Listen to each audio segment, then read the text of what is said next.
Good evening, everybody. My name is David, and I'm a business leadership coach, and I'm also an investor. So the first thing that I want to share with you guys, allow me to begin by telling you that hurdles are real in life, but limits are only in your mind. In bahasa Indonesia, we say that rintangan di dalam kehidupan adalah sebuah realita, tetapi limit itu ada hanya di dalam pikiran kita saja. So hurdles are only just the things that are real in your life. You know, the first picture I'm going to show you, I'm the kid in the middle. I was born in 1980. You know, in Medan, in where I was born, people call me Achai. And it stands for this word Fei Chai, which means a short boy and a fat boy. Okay, and that's the first hurdles in my life. But guess what? You know, after many jumping, playing basketball, swimming, and getting the roots of the peanuts, and you know, all type of things that we do, guess what? Now I'm the tallest in my house, right? And so you see, hurdles are real in your life, but limits is only in your mind. The second picture that I want to show you is a picture because I was born in 1980. If you do the math right, then I graduated from high school in 1998. And we all in Indonesia, we know that in 1998, we go through a very difficult economic crisis. It's arguably the hardest time in the history of Indonesia. So I can't go to school. I can't go to college like my other friends. My parents are not able to send me to the United States to go to college. So there goes another hurdle in life, right? But then it is in those years, in that 18 months, I built two businesses. The first one is called Bengkel Chakra. It is a true story. It begins because I was washing my own car. I don't like my car to be dirty. So as I'm washing it, somebody bring the car next to me and say like, will you wash my car too? And I say, okay, how much do you want to pay? And as I'm washing the second car, a third car comes in, the fourth car and the fifth car, and eventually it becomes a bengkel, it becomes a repair shop, and we also do body works and all those sort of things. The other one is we built a Chinese tuition school in the city of Medan as well. The second business exited in 2005. Once again, hurdles are real in your life, but then limits are really just in your mind only. The next picture that I want to show you is a picture where I met my girlfriend now, the wife and the mother of my three kids. It is a company called Heartbeat New York. Then you look at the year that I put in the screen, it is the year 2001, and this is the city of New York. We, as I say, we struggled financially because Indonesia was going through a very difficult time at that time. And so what we really need to do is that I found that my girlfriend is really a great jewelry maker. So we said, okay, we see some other people selling at the streets of New York, and we say, all right, if they can do it, we come from a small city, we must be able to do it too. So that's what exactly we did in the city of New York. When we build it, everybody is just basically using a poncho tent and then, put a table and put all the jewelry or their products on the table. So we say that we're not going to do that. We were young, and we say that we're going to be the Tiffany's of the street of New York. In Indonesia, we say that we want to be the kings of the beggars in New York, all right? And so we decided that, okay, we can do this too. So we started with one table to one booth to two booths to three booths, and eventually we have about 16, 17 booths every single day. We employ a lot of people, a lot of Indonesians that also are struggling financially, and so we train them and we gave them jobs. Hurdles are really real in life, but limits is really just in your mind. On the next picture is 2012.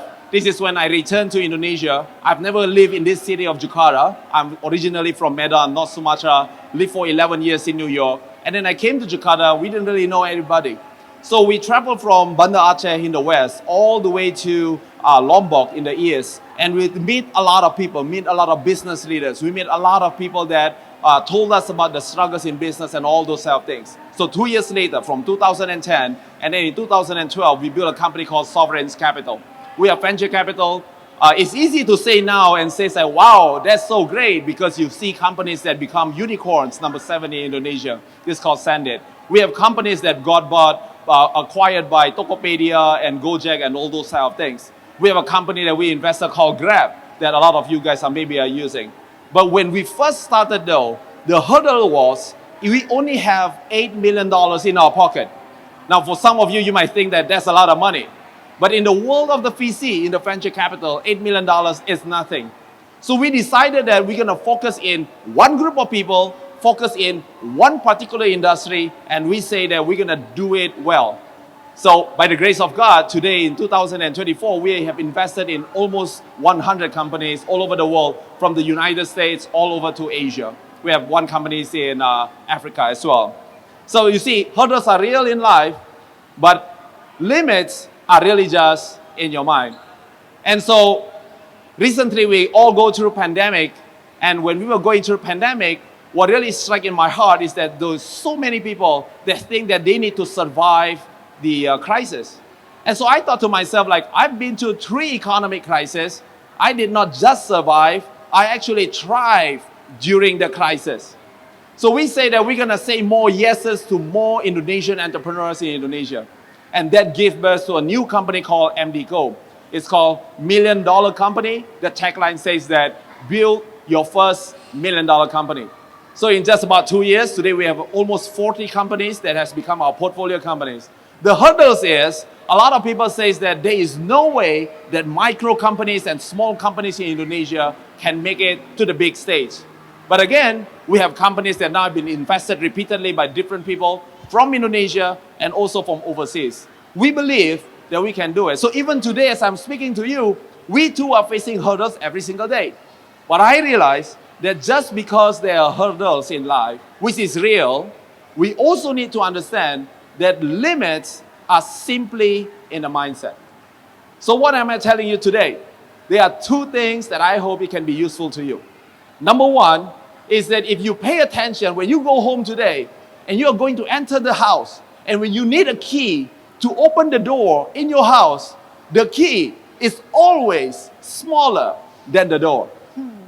Young people would say that you do not understand the struggles and the hurdles of life today. That we have a lot of challenges. The world is changing really fast. It's not just about globalization, it's also about technological development. It is very difficult to find a job these days. There's more young people that say that it's impossible to buy a house this day and time. But can I tell you something? Hurdles are real, limits are just in your mind. You see, the key is small. The key to be successful is small. The key to be significant is small. The question is, will you forge the key in your life? If you listen to the story that I've been telling you, you understand that the world really just belongs to the competence. And competence have 3 components. Number 1, if you are in school, that's what you got, which is called a knowledge. Knowledge means that you can walk in life with confidence because you know that you know what it got to take to be where you need to be. That's why you gain knowledge. But right after you get knowledge, a lot of people, some people, especially in my age group or even older, sometimes we forget to read books. As we are doing this is the 2nd week of the month, January of 2024. In these 2 months, I have finished 3 books. Knowledge is supposed to give you confidence, but knowledge is also supposed to make you the most persistent person in the world. Why? Because you know what you do not know yet. Because I understand, to face the challenge of 2024 and more, I realize that I know what I don't know yet. So I pick up the book.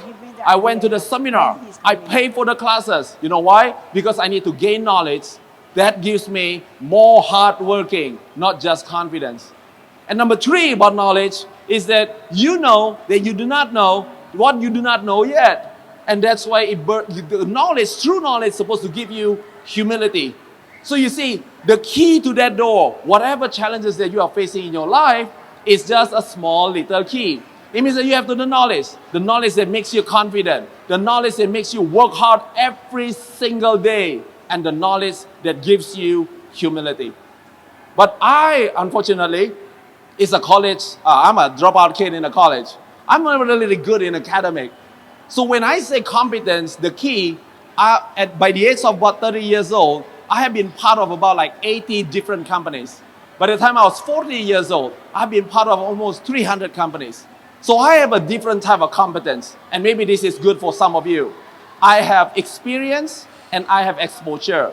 I have built businesses in America, in China, in Thailand, and in Indonesia. In 300 companies, I started in retail, but we also build businesses in the technology, in the healthcare, and so forth and so forth.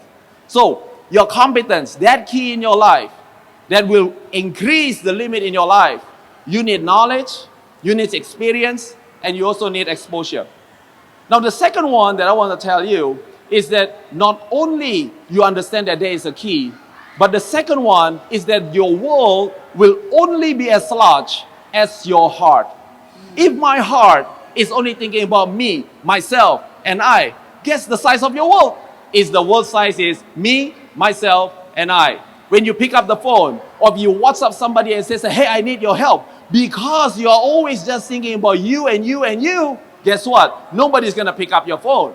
But when you decided that my life is going to be as big as me, my wife, and my 3 kids, you know what? When you tell your wife and you tell your kids and you say, hey, can you help me? Because you're always thinking about them. Your world will be as large as your family. But imagine this just for 1 second. If your heart is the size of your city, if your heart is the size of your country, if your heart is the size of Southeast Asia and the world, imagine the size of the world that you will be living in. So when you become generous to other people, and you don't just say like, if you pay me, then I will be thinking about your welfare. But if instead you're thinking, how can I bring customer satisfaction to my customers? How can I make my employees grow in my company? Your world is going to get larger and larger and larger every single day and every single year. And if you do these 2 things, I guarantee you, you will never again feel that I need to pay somebody too much to get a job done. Because why? Because your world is really big. So let me close you by doing this. In Indonesia, when a teacher gives you a homework, they say that we're going to give you a PR, pekerjaan rumah. So the P and the R stands for prime in your contribution and rich in your competency. If you build your life and you say that the first thing, the primary thing in my life is to contribute in the people's life. For myself as a business person, it means to my customers, to my employees, to my partners, to my communities, to my country. If that's what I'm primarying myself, that's what I'm thinking about, that's what I'm doing about every single day, you have just finished the battle 50%. Just like a coin, it has 2 sides. The first side is called prime in your contributions. Now the second one is called being rich in your competencies. I say this all the time. But you see, a rich person is not about who has the most money in their bank account. A rich person is somebody that has a lot of options. And you know who has the most options? The most options belongs to those people that have a lot of competencies. When people talk to me about the world of the investment, I'm able to stand there and speak to those people. When people talk about the world of the athletes, I also can speak there. The world of healthcare, the world of the retail, the world of the banking, the world of the automotives, the world of the politics. When you're able to do all of that, that's the full definition of a rich person. So get that coin whenever you pay a bill and you bring a piece of paper or you bring a coin, it always has 2 sides. Number 1, you say that I want to be prime in my contributions. And number 2, I say I need to be rich in my competencies. In other words, use your eyes to pay attention on the needs, the wants, the aspirations of the people around you. But make sure your hands is not for pointing fingers at other people, but use your hands to fix yourself, to make yourself better. So between what you see and what you do in your life, that prime and that richness is going to create a lot of good things in the life of the people around you. And if you do that, you're going to be refreshed all the time. It's not about how much money you make in life. It's about when you listen to how lives are changed, lives are impacted because of the work that you do. When you do all these things, then you also need to rebound, because you know what? A basketball guy, the best in the world, my guy is LeBron James. In all his career, he shoot that ball in 21 seasons is 50%. You know what it means? Every 10 balls that he shot, 5 did not go in, but 5 actually go in. So if you're gonna do it, remember this, that great athletes only count your made shots. Great athletes don't count your missed shots. My name is David. Thank you for having me.